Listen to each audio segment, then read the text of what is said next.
Bonjour, nous sommes ici à Paris, à Porte-Maillot, où nous avons rendez-vous avec Céline Monsara. Tout de suite, on y va. Salut, toi. Viens là, petit. Viens là. Mon doudou à moi. Il est mignon, le doudou. Il est joli, il est beau, le petit doudou. Comment êtes-vous rentré dans ce milieu du doublage Est-ce par vocation ou Par vocation, je pense que ça n'existe pas. À l'heure actuelle, comme le doublage est de plus en plus médiatisé, peut-être que de jeunes comédiens en entendent parler, donc ils ont envie d'approcher cette discipline. En fait, j'ai commencé parce que j'avais une de mes tantes qui avait une maison de production de films et dans laquelle il y avait un département de doublage. Et je me suis essayée à la discipline et puis tout en étant en cours à Paris, parce que j'arrivais de province. C'était la nuit où ce terrible orage s'est abattu sur la ville. Tu t'en souviens, Georges? Je suis partie en tournée ensuite, mais j'ai continué à faire un peu de doublage et puis ça a souri. C'est un peu mystérieux, on ne sait pas bien pourquoi, voilà. Il y a eu un déclic ou peut-être une opportunité Un peu des deux, des rencontres. Et puis c'est vrai qu'à l'époque, c'était il y a 30 ans, ah oui, je sais, je ne les fais pas. Il y avait beaucoup de comédiens qui en fait étaient quand même beaucoup plus âgés que le personnage qu'ils interprétaient. Je sais que tous les hommes prennent du poids en vieillissant. Mais quand je te dis de te dépêcher, mets-toi dans le crâne et c'est une bonne fois pour toutes que je veux que tu déplaces, on t'agresse dans la seconde. Et on est arrivé toute une génération, avec la génération de Patrick Poivet, Michel Papineski, enfin des gens comme ça. On est arrivé à une époque où il y avait de plus en plus de choses à doubler. Et en fait, on avait tout d'un coup l'âge des personnages qu'on nous donnait à doubler. Donc ça a un peu changé la donne. Hein. Et puis il y a eu beaucoup de travail, donc voilà. Et comme je sais pas, on devait être bien, sûrement, j'espère. Voilà, on a continué. Je vous en enverrai un exemplaire. Je pense que c'est vraiment un phénomène européen. Je sais qu'aux États-Unis, le film doublé, ça existe quasiment pas. Qu'est-ce qui fait qu'on choisit telle ou telle voix Moi, par exemple, vous avez choisi pour Julia Roberts. Julia Roberts, c'est un peu c'est le hasard en fait qui a fait que, parce qu'ils avaient fait énormément d'essais. C'est son premier film, le premier film qui est sorti en France, c'était Pretty Woman. Et puis un jour, moi j'attendais dans un studio pour autre chose. Et puis il y a un directeur de plateau qui me connaissait et qui m'a dit bah, écoute, viens passer un essai, on cherche, on se casse la tête, on n'arrive pas à trouver. Bon, voilà, j'ai passé l'essai puis j'ai été choisie.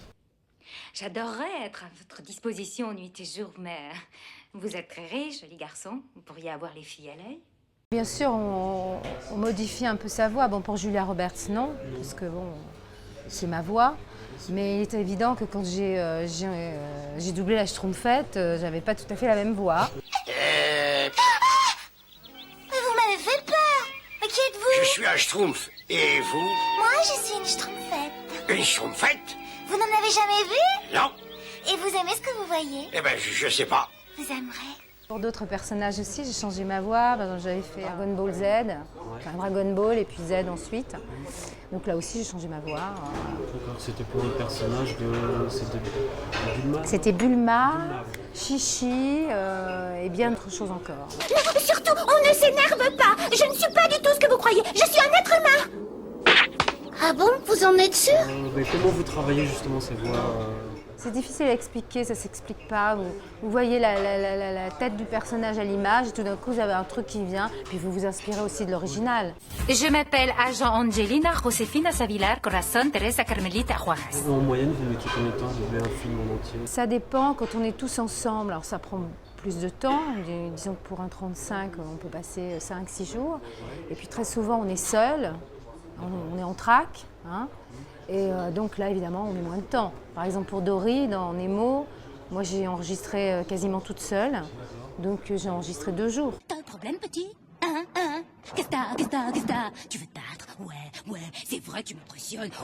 Arrête de me coller aux nageoires. Est-ce qu'il y a des récompenses, des prix dans le milieu du doublage, non? Non, il y a une comédienne qui avait eu l'idée il y a quelques années de faire des espèces de César du doublage. Et puis tout le monde l'a traitée de folle, alors que ça existe en Italie.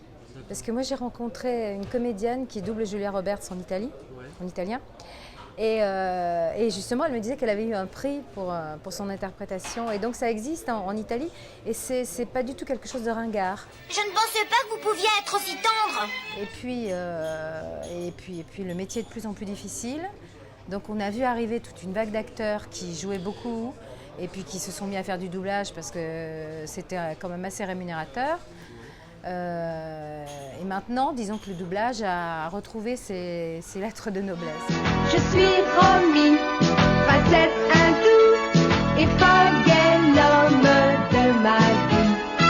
Je suis filé à Sog et Quelle est selon vous votre meilleure prestation Je ne fais pas de distinction entre guillemets un produit et moi, non. Sur Erin Brockovich, vous étiez extraordinaire. Enfin, à mon Merci. goût, Mais le film était formidable. Vous n'avez aucune J'ai qualification fait un pour... travail qui doit être rétribué en conséquence. Ça n'a rien de compliqué. Tenez, les emmerdements, ils viennent de là.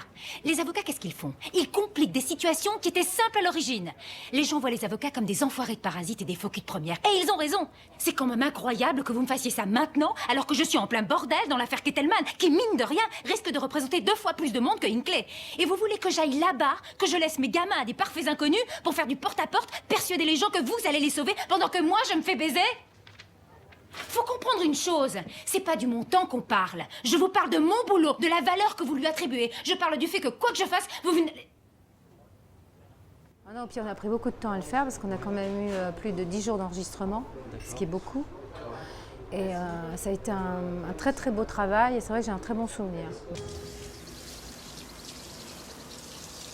Bonne journée! Pardon. Bonne chance? Oh, un Kleenex et puis ça va pas. J'ai fait bien d'autres choses et c'est vrai que ça permet une richesse dans le jeu beaucoup plus importante parce que là vous oubliez votre physique quoi. C'est la voix essentiellement, tout passe par la voix. Donc moi j'ai interprété des tas de rôles qu'on ne me donnera jamais à interpréter physiquement. Sa femme ferait givrer un iceberg en s'asseyant dessus. On fera un essai tout à l'heure. Ce sont vos amis, tous ces gens? Je passe du temps avec eux. Ça m'étonne pas alors. Alors justement, ce qui est intéressant dans le doublage, c'est que tout ce qu'on fait au niveau vocal, on pourrait évidemment pas le faire physiquement. Je ne ressemble pas à Julia Roberts, malheureusement. Donc évidemment, les rôles qu'elle interprète, même si je faisais une carrière au cinéma, on ne me les donnerait pas à jouer. Et est-ce que vous l'avez rencontré déjà Non, ça a été à 2 doigts de se faire. Il y avait, je pense que c'était je crois que c'était Gaumont qui avait envisagé plus ou moins un voyage à Los Angeles. Et puis ça s'est pas fait. Ça se fera peut-être. Appelez-moi à l'occasion. Mes bureaux sont à Rome. Avec grand plaisir.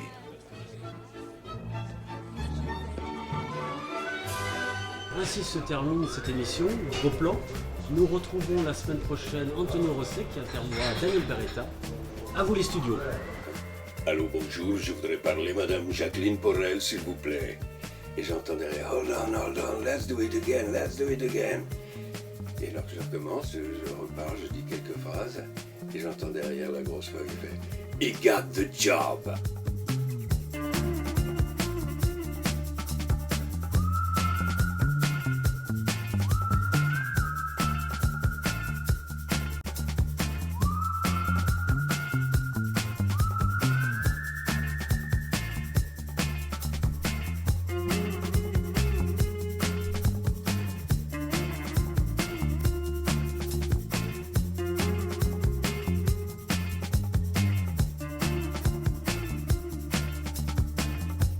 Ed,